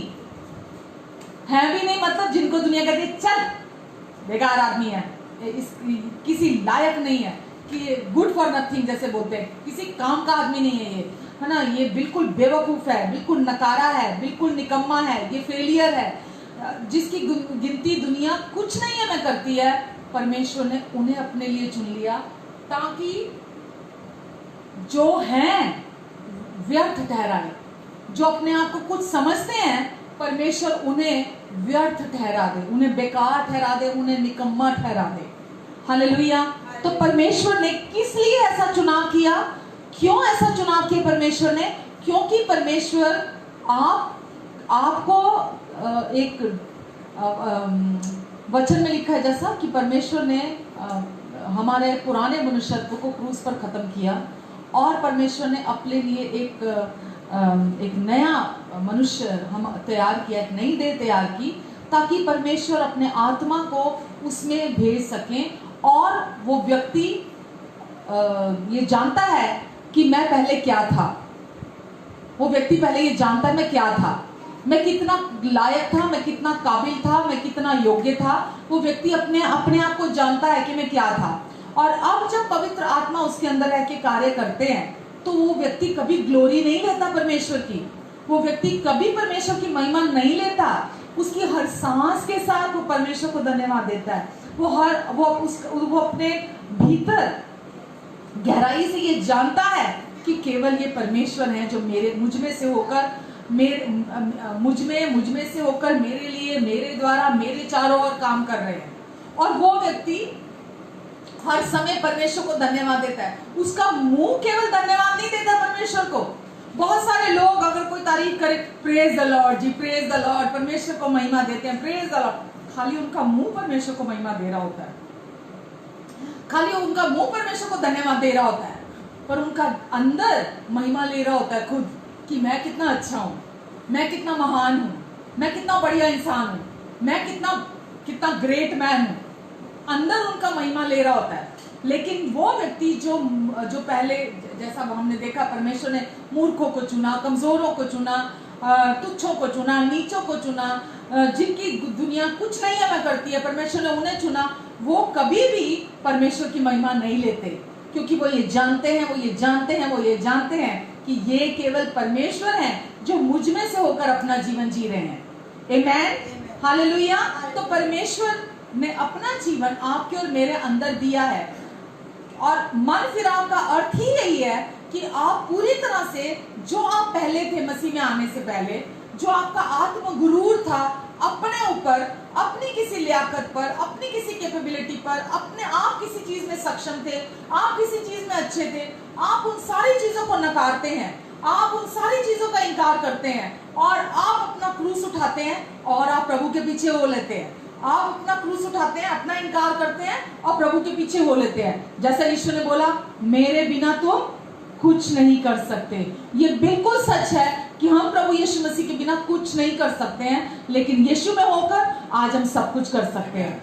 प्रभु यीशु मसीह हम में से होकर सब कुछ को कर सकते हैं। उन्होंने अपने पुनरुत्थान के द्वारा हमारे अंदर अपना जीवन डाला है और वो चाहते हैं कि हम उन पर भरोसा करते हुए, उन पर निर्भर होते हुए, उन पर अपने जीवन का आधार मानते हुए हम अपना प्रतिदिन का जीवन जिए, ताकि हम इस धरती पर चाबी है ये विजयी जीवन जीने की।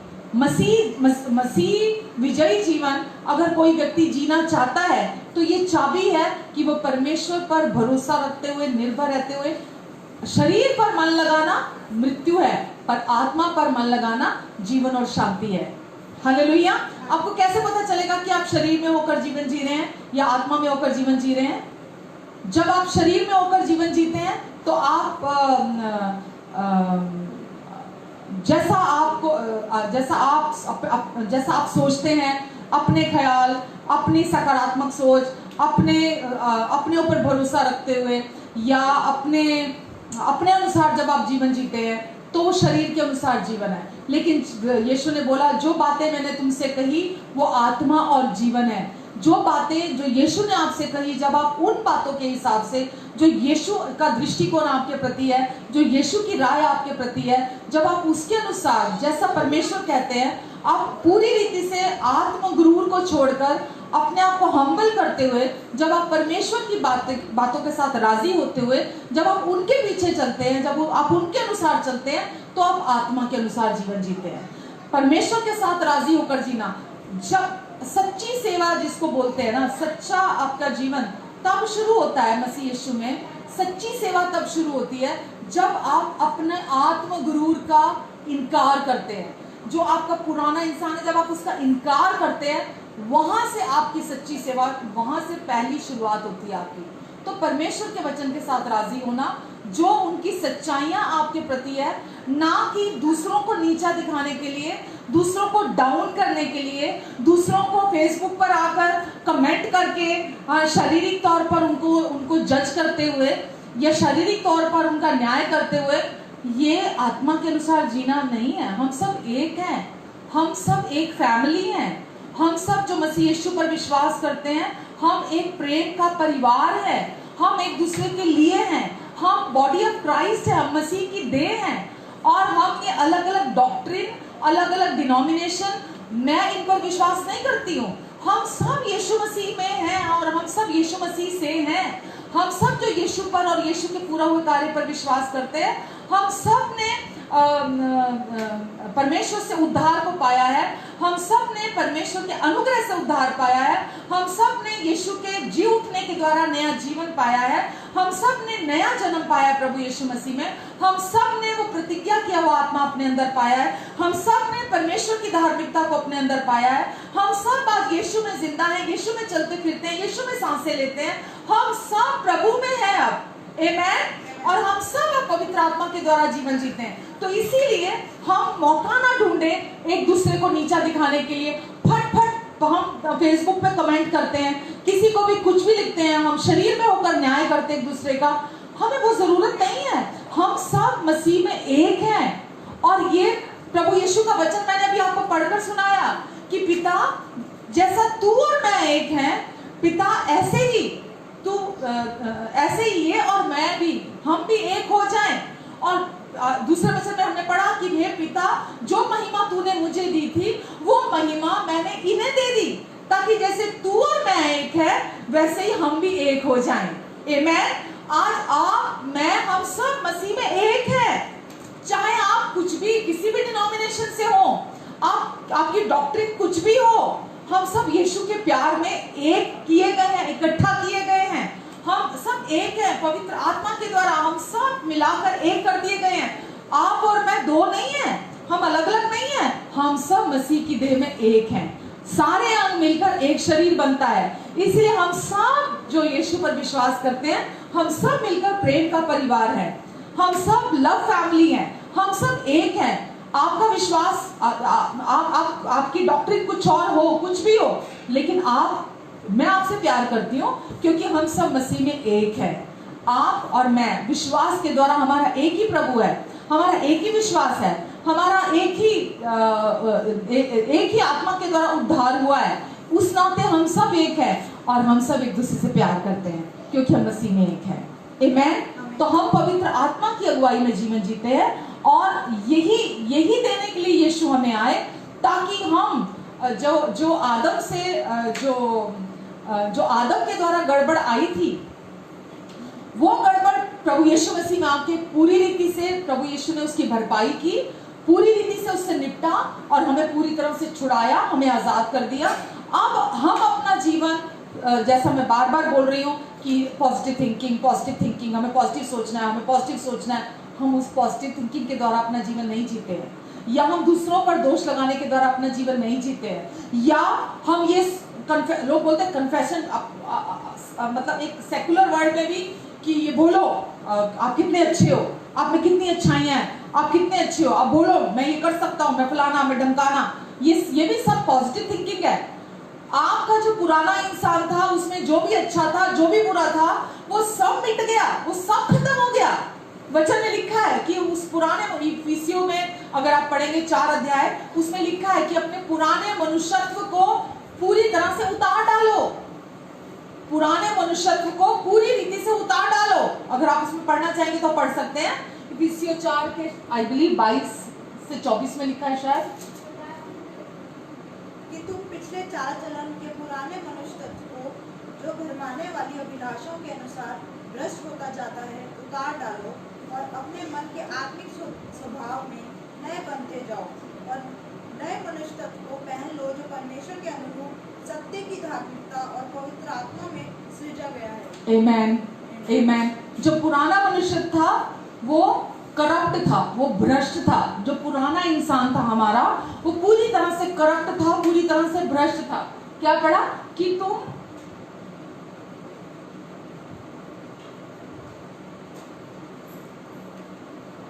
पिछले चाल चलन की पुराने मनुष्यत्व को जो भरमाने वाली अभिलाषों के अनुसार भ्रष्ट होता जाता है, कि तुम अपने जो पिछला चाल चलन था पुराने मनुष्यत्व को, वो पुराना मनुष्यत्व जो प्रभु यीशु के साथ क्रूस पर मर गया और प्रभु यीशु के साथ कब्र में दफन किया गया, अपने उस पुराने मनुष्यत्व को जो भरमाने वाली अभिलाषाओं के अनुसार भ्रष्ट होता जा, जो भ्रष्ट था, उतार डालो, उसको उतार डालो। वो पुराना, अब वो तुम पुराने इंसान नहीं हो, वो पुराना इंसान मसीह के साथ मर गया क्रूस पर, उसे उतार डालो। आगे क्या है? और अपने मन में अपने हृदय के आत्मिक स्वभाव में नए बनते जाओ। जो आप अंदर हृदय में हो, आत्मिक मनुष्य हो, आत्मिक जन हो, जब आप मसीह के क्रूस पर पूरा किए हुए कार्य के द्वारा उसमें, उस स्वभाव में नए बनते चले जाओ। अब आपके अंदर न्यू नेचर है, नया स्वभाव है अब आपके अंदर। वो पुराना जो स्वभाव था, पुरानी अभिलाषाओं वाला जो भ्रष्ट था, वो सब खत्म हो गया है। अब वो नहीं हो आप, अब उसको उतार डालो। वहां लिखा है आगे, और नए मनुष्यत्व को पहन लो, जो आपको परमेश्वर ने नया मनुष्य बनाया मसीह यीशु में, उसे पहन लो, जो कि परमेश्वर के अनुसार सत्य की धार्मिकता और पवित्रता में सृजा गया है। आमेन। जो परमेश्वर ने सत्य की धार्मिकता और पवित्रता में अंदर सृजा है। अब आप सत्य की धार्मिकता के द्वारा और पवित्रता के द्वारा अंदर नए मनुष्य बनाए गए हैं। अब आप अंदर से नई सृष्टि है, नया मनुष्य है। तो लिखा है पुराने को उतार डालो। अब तुम वो नहीं हो, इसलिए उसे उतार डालो। अब तुम नया मनुष्य हो, अब उस नए को पहन लो, क्योंकि अब वो पुराना खत्म हो गया है, वो मर चुका है। और अब तुम ये, क्योंकि मर चुका है, इसलिए उसको उतार दो और अब तुम प्रतिदिन नए में चलो, न जो पवित्रता और धार्मिकता में सृजा गया है। दूसरा कुरिन्थियों 5:17 में लिखा है, इसलिए यदि कोई मसीह में है तो वह नई सृष्टि है, पुरानी बातें बीत गई हैं, देखो सब बातें नई हो गई हैं। देखो अब जो मसीह में है, अब जो मसीह यीशु में है, वो नई सृष्टि है। नई सृष्टि मतलब संपूर्ण तौर पर एकदम नई कोरी चीज, न्यू ब्रांड, संपूर्ण तौर पर न्यू क्रिएशन, न्यू ब्रांड, बिल्कुल नई, जो पहले कभी एग्जिस्ट नहीं करती थी, जो पहले थी ही नहीं। अब आप मसीह यीशु में नई सृष्टि हैं। पुरानी सारी बातें बीत गई। वो पुराना मनुष्य जो पापी था, जो भ्रष्ट था, जो पुरानी अभिलाषाओं में था, जो पूरी रीति से भटका हुआ था, वो पुराना इंसान, पूरी देखो पुरानी सारी बातें बीत गई और सब कुछ नया हो गया। उस पुराने की जगह पर नया आ गया है। परमेश्वर ने इस पुराने को पूरी तरह मिटा डाला, खत्म कर दिया और उसकी जगह पर सत्य की धार्मिकता और पवित्रता के द्वारा एक नया मनुष्य सृजा है, नया सृजा है। और अब आप अपनी आत्मा में नए मनुष्य हैं, नया व्यक्ति हैं। इसीलिए अब आप अपने नए उस मनुष्यत्व की नई चाल चलन में, पुराने चाल चलन को छोड़कर जो पुराना मनुष्य था, तो प्रतिदिन हमारा आत्मा शरीर और आत्मा में लड़ाई चलती है। तो प्रतिदिन आप अगर शरीर में चल रहे हैं तो आप, परमेश्वर चाहते हैं आप चुनाव करें, क्योंकि शरीर मृत्यु को उत्पन्न करता है और जब आप आत्मा में चलते हैं तो आत्मा जीवन को उत्पन्न करता है, शांति को उत्पन्न करता है। तो ये चुनाव आपका और मेरा है प्रतिदिन, कि हम शरीर के अनुसार नहीं, हम आत्मा के अनुसार चलें। हम जीवन को नहीं, हम श्राप को नहीं, हम आशीष का पीछा करें। तो ये हम पर है। अगर आप पुराने मनुष्यत्व के अनुसार चलने की कोशिश करेंगे तो आप शरीर में चलेंगे, और जब आप शरीर में चलेंगे तो मृत्यु के पीछे जाने, वो मृत्यु है, मृत्यु के पीछे जाना नहीं, वो मृत्यु है, वो मृत्यु को ही उत्पन्न करेगा।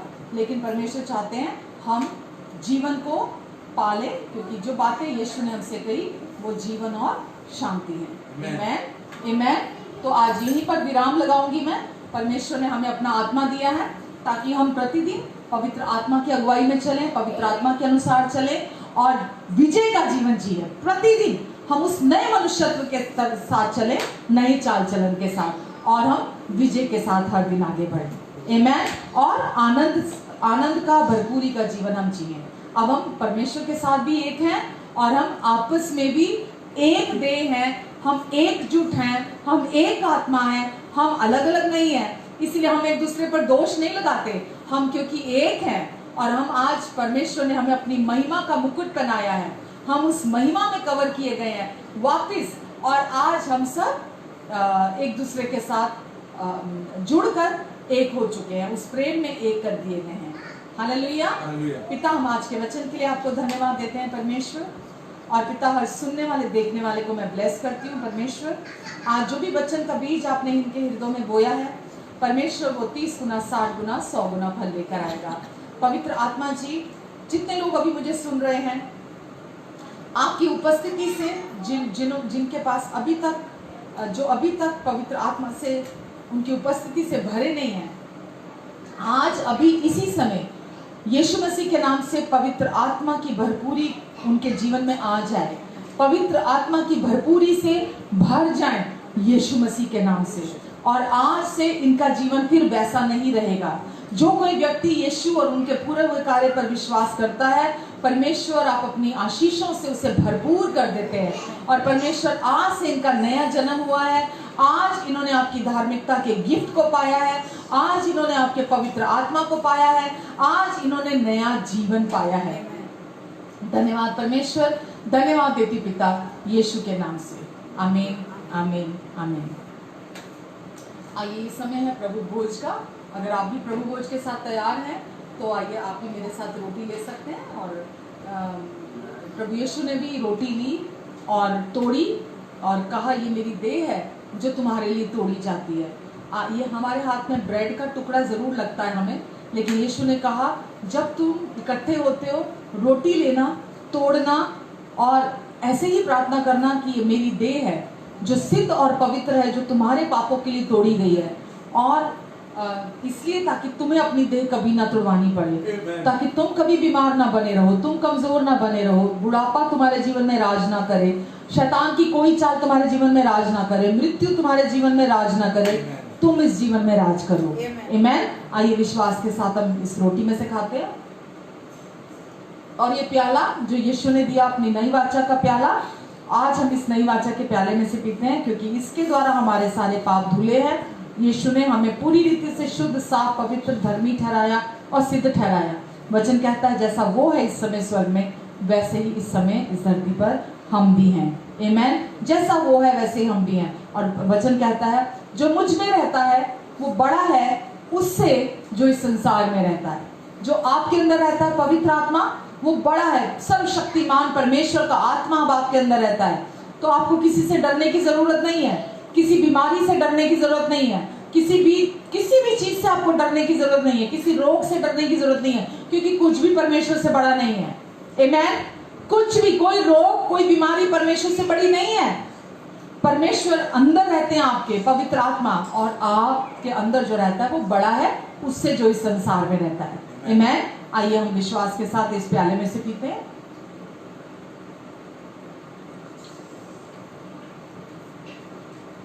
पिता, मैं इस समय हर ऑनलाइन सुनने देखने वालों को ब्लेस करती हूँ यीशु के नाम से, और इनके शरीरों पर अधिकार लेती हूँ। और जिस भी बीमारी ने, रोग ने इनके शरीर पर अपना अधिकार जमाया है, मैं प्रभु यीशु के नाम से हर रोग, बीमारी के सिम्टम को, हर मृत्यु के चिन्ह को इनके शरीरों से निकल जाने का आदेश देती हूँ। हर रोग और बीमारी को मैं श्राप देती हूँ यीशु के नाम से, और आदेश देती हूँ कि इनके शरीरों से बाहर निकल जा, बाहर निकल जा। कितना भी पुराना रोग क्यों नहीं है, हर एक रोग जड़ से उखड़ जा और समुद्र में जा लग यीशु के नाम से। धन्यवाद पिता, आपने इन सबको चंगाई दी, छुटकारा दिया और अपने अनुग्रह की सप्लाई की बहुतायत दी। मैं धन्यवाद देती हूँ इसके लिए। धन्यवाद परमेश्वर, आपका अनुग्रह इन सब के लिए काफी है। धन्यवाद, धन्यवाद परमेश्वर। आमीन। आइए, मैं आप सबके लिए प्रार्थना करूंगी। और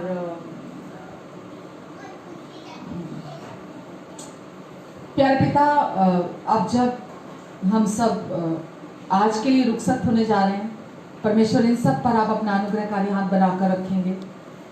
आप इन सब को अपनी बुद्धि और फेवर में चलाएंगे, इन सब के मुख पर अपने मुख का तेज चमकाएंगे, इनके आने जाने पर अपनी आशीष को ठहराएंगे। इनके निकट 1000, इनके दाहिने 10,000 गिरे, लेकिन वो दुष्ट इनके पास आने नहीं पाएगा, और ये अपनी दृष्टि से दुष्टों के अंत को देखेंगे। पवित्र आत्मा जी, हर कदम पर आप इनके साथ हैं, इनकी मदद और सहायता करेंगे। और परमेश्वर, ये आप पर भरोसा करते हुए, आप पर निर्भर रहते हुए अपने जीवन को जिएंगे। परमेश्वर, आप इन्हें और इनके अपनों को अपने पंखों की आड़ के नीचे, अपने परों के नीचे, अपने लहू के नीचे छिपा कर रखेंगे। और हमारे पड़ोसियों को, हमारे इस पूरे पंचकुला को, जितने लोग यहाँ रहते हैं, प्रभु आप सबको आशीष देंगे। और परमेश्वर, जिन जिन का उद्धार नहीं हुआ, आप अपने अनुग्रह से उन सबका भी उद्धार कराएंगे। धन्यवाद परमेश्वर, धन्यवाद। सब कुछ पिता हम आपके हाथों में देते परमेश्वर, हम सबकी आप मदद और सहायता करेंगे। धन्यवाद परमेश्वर, धन्यवाद पिता। यीशु मसीह के नाम से ग्रहण करते हैं। आमीन, आमीन, आमीन, आमीन। प्रभु आप सबको बहुत आशीष दे। आशा करती हूँ कि आज के वचन से आपको आशीष मिली होगी। और अगर आपको आशीष मिली है तो मैं जैसा हर बार कहती हूँ, आज भी कहूँगी कि आप इस वचन को दूसरों के साथ बांट सकते हैं, ताकि दूसरे लोग भी इस वचन के द्वारा आशीष को पाएं और सही चीज़ों को सीखें।